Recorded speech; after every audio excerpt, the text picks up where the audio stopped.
The 1960s saw the first mass-produced mid-engine sports cars, such as the ATS 2500 GT, Lamborghini Miura, and Ford GT40.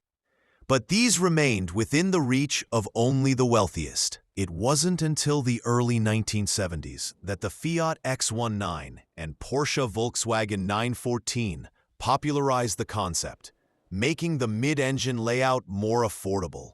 Few remember that a few years earlier, Rover had attempted the same goal. Its P6BS design was ahead of its time and had the potential to become a European pioneer in the rear-engine sports car segment. The P6BS designation was a direct reference to the Rover P6 saloon, with which the prototype shared many technical features, including the distinctive D-Dion rear axle. The B symbolized the connection to the Buick engines that Rover used in its models, while the S denoted the vehicle's sporting character. The prototype was given angular, rugged styling and a drag coefficient of 0.42, a figure far from ideal, but characteristic of early aerodynamic experiments. Particularly noteworthy was the transparent bubble over the engine compartment, concealing the twin SU carburetors. The mid-mounted 3.5-liter V8 engine gave the P6BS the character of a fully fledged sports car. This unit produced 188 horsepower and 284 Newton-meters, which, combined with its low curb weight, allowed for performance that would rival even the biggest brands. Torque was transmitted to the rear wheels via a 4-speed manual gearbox. The overall design was compact, a length of 411 centimeters, and a weight of approximately 1,060 kilograms made the prototype light and agile, while the central layout further improved weight distribution.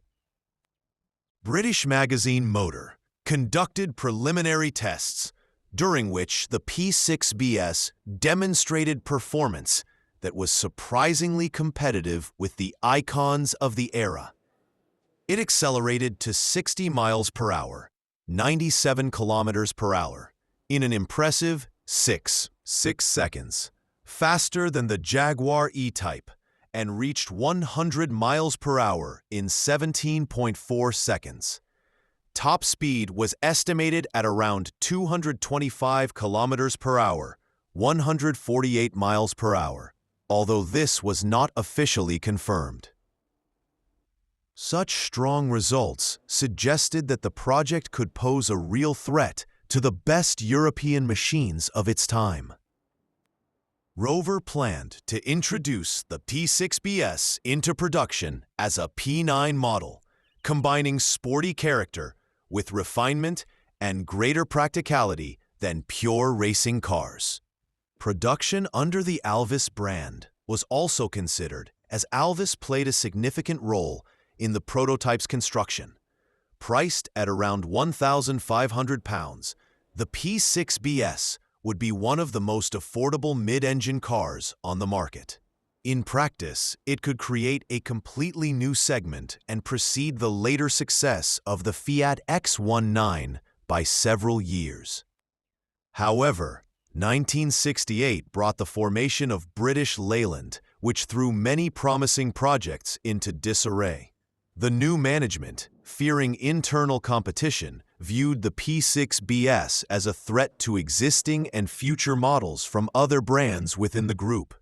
Jaguar was reluctant to allow the P6BS to steal E-Type customers, while Triumph was concerned about the fate of the planned Stag.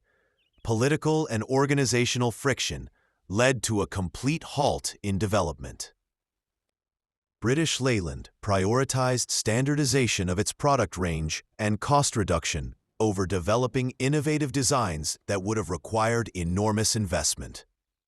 The P6BS, though technically advanced and promising in testing, did not align with the company's strategy. Despite the enthusiasm of Rover engineers, who saw it as an opportunity to build a sporting brand identity, the project fell through. As a result, a fully developed production version was never produced, nor were the initial styling concepts developed.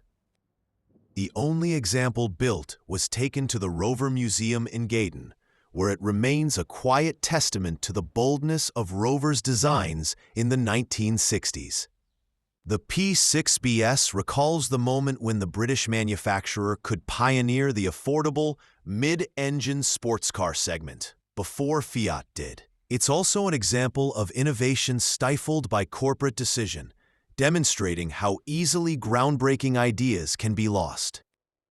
Today, the Rover P6BS is one of the most fascinating automotive legends that never lived.